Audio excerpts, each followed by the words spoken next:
এরপর আমরা আকাইদুল ইসলামিয়া অর্থাৎ ইসলামিক শরীয়তের আকীদা সম্পর্কে জানবো। আমার ইসলামিক ভাতৃবৃন্দ, ইসলামিক শরীয়তের হুকুমকে কয়টি ভাগে ভাগ করা হয়েছে ও কি কি, আর ইসলামিক শরীয়তের উসুল বা মল কয়টি ও কি কি, এবং ইতিকাদি বা আকীদা কি বা কাকে বলা হয়। আর ইলমুশ শরিয়া ওয়াল আহকাম এর বেস অর্থাৎ ভিত ও ইসলামিক আকীদার মূল হলো ইলমু তাওহীদ ও ইলমু সিফাত। আর ইলমু তাওহীদ তাকে বলা হয় আল্লাহকে এক হয়ে স্বীকার করার জ্ঞানকে ইলমু তাওহীদ বলা হয়। ও ইলমু সিফাত হলো আল্লাহর গুনাহ বলে যেটি সিফাত জাতিয়া হোক বা সিফাত ফিলিয়া হোক তাকে ইলমু সিফাত বলা হয়। এই দুটি ইলম সম্পর্কে জানার জ্ঞানকে ইলমুল কালাম বা ইলমুল আকাইদ বলা হয়, যাকে আকাইদ বা আকীদা হিসেবে জানা যায়। আর ইসলামিক শরীয়তের হুকুমকে মোট দুইটি ভাগে ভাগ করা হয়েছে। সর্বপ্রথমত হলো আমালিয়া এবং দ্বিতীয়ত হলো ইতিকাদিয়া বা আকীদা। আর আমালিয়া তাকে বলা হয় ইসলামিক শরীয়তে যেসব কাজগুলো প্র্যাকটিক্যাল করা হয় তখন সেই সব কাজগুলিকে আমালিয়া অর্থাৎ কার্যক্রম আমল বলা হয়। উদাহরণ হিসেবে যেমন ইসলামের 5টি আরকান নামাজ, রোজা, হজ এবং যাকাত পালন করে ইত্যাদি, এগুলো হলো আল আহকামুশ শরিয়া আল আমালিয়া। এবং দ্বিতীয়ত হলো ইতিকাদি বা আকীদা। আকীদা হলো কিছু মূল বস্তুর উপর মনে দৃঢ় বিশ্বাস রাখাকে ইতিকাদি বলা হয়, যেগুলো আমালিয়া নয়।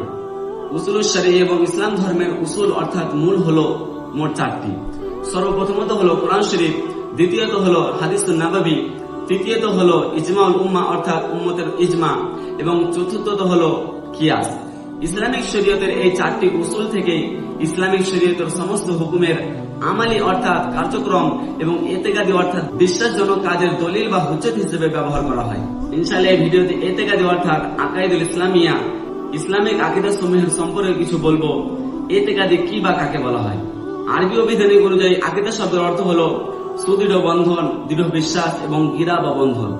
এবং ইসলামিক শরীয়ত অনুযায়ী আকীদা শব্দের অর্থ হলো এই যে ইসলামিক শরীয়তের মূল আকীদা 6টি বা 7টি রয়েছে, যেগুলো হলো আল্লাহর উপর বিশ্বাস রাখা, আসমানি কিতাব যেমন তাওরাত, জবুর, ইনজিল এবং কুরআনের উপর বিশ্বাস রাখা, আর নবী ও রাসূলের উপর বিশ্বাস রাখা, আর আখিরাত বা পরকালের উপর বিশ্বাস রাখা, আর ব্যক্তির ভালো ও মন্দের উপর বিশ্বাস রাখা, এবং মৃত্যুর পর পুনরায় আল্লাহ তাআলার বান্দাকে জীবিত করার উপর বিশ্বাস রাখা ইত্যাদি। আর অন্যান্য জিনিসের উপর দৃঢ় বিশ্বাস করাকে আকীদা বলা হয়। আর একে ইমানের আরকানও বলা হয়, যেটি ইমানে মুফাসসাল অর্থাৎ আমানতু বিল্লাহি ওয়া মালাইকাতিহি ওয়া কুতুবিহি ওয়া রুসুলিহি ওয়াল ইয়াউমিল আখির ওয়াল কদরি খাইরিহি ওয়া শাররিহি মিনাল্লাহি তাআলা ওয়াল বা'সি বাদাল মাউত। এই কালিমাটিতে এই 7টি মূল আকীদা একসঙ্গে রয়েছে। আর আকীদা হলো একটি বড় এরিয়া, যার মধ্যে ছোট ছোট জিনিস উপস্থিত হয়ে থাকে, কারণ আকীদা হলো আসল অর্থাৎ মূল, আর বাকি সব ফারা বা শাখা। আর ইলমে আকীদার একটি গুরুত্বপূর্ণ বিষয় হলো ঈমান, যার ইসলামিক শরীয়ত অনুযায়ী অর্থ হলো এই যে আত-তাসদীকু বিল কলব ওয়াল ইকরারু বিল লিসান, অর্থাৎ অন্তরে বিশ্বাস করা ও মুখে স্বীকৃতি দেওয়াকে ঈমান বলা হয়। আর আকীদা হলো একটি ইসলামিক শরীয়তের আমালিয়া, যেমন নামাজ, রোজা, হজ, যাকাত, এইসব আমালিয়া কাজের প্রবেশ দরজার মতো। কেননা ইসলামিক শরীয়তে যেসব মূল আকীদাগুলো রয়েছে সেইগুলোকে বিশ্বাস করার পর একজন ব্যক্তি সে আমালিয়া কাজে প্রবেশ করতে পারবে। একটি উদাহরণ হিসেবে আমরা বুঝতে পারবো যে যেমন কোনো ব্যক্তির মধ্যে যদি নামাজের শর্তাবলীর মধ্যে কোন একটি শর্ত উপস্থিত না থাকে, তাহলে সে নামাজ পড়ার জন্য প্রবেশ করতে পারবে না, অর্থাৎ সে নামাজ পড়লেও তার নামাজ সঠিক হিসেবে গণ্য করা হবে না।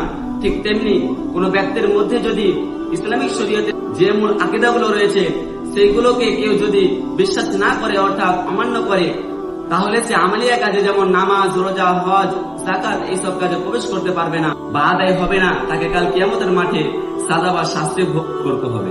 তারই কারণে যাতে আল্লাহ তাআলার প্রত্যেক মুসলমান নর ও নারীকে ইসলামিক শরীয়তে যেসব মূল আকীদা সমূহ রয়েছে তার উপর সর্বক্ষণ বিশ্বাস রেখে নামাজ, রোজা, হজ, যাকাত সঠিকভাবে আদায় করার তৌফিক দান করেন।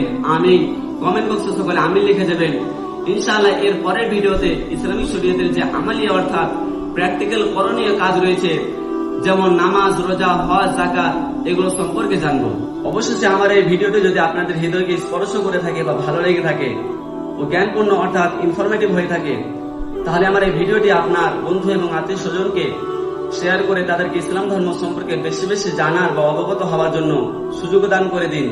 আর এরকমই আরো ইসলাম ধর্ম সম্পর্কে ইনফরমেটিভ ভিডিও দেখতে আমার এই নুরানুল মল্লিক ইসলামিক ইউটিউব ও ফেসবুক চ্যানেলকে সাবস্ক্রাইব করে বেল আইকনটি অন ও ফেসবুকে ফলো করে দেবেন। নিচের ডিসক্রিপশন বক্সে আমার এই চ্যানেলের লিংক দিয়ে দিয়েছি। আর আপনারা কোন ইসলামিক বিষয়ের উপর ভিডিও দেখতে চান কমেন্ট বক্সে নিশ্চয়ই জানিয়ে যাবেন। দেখা হবে নেক্সট ভিডিওতে। জাযাকাল্লাহ।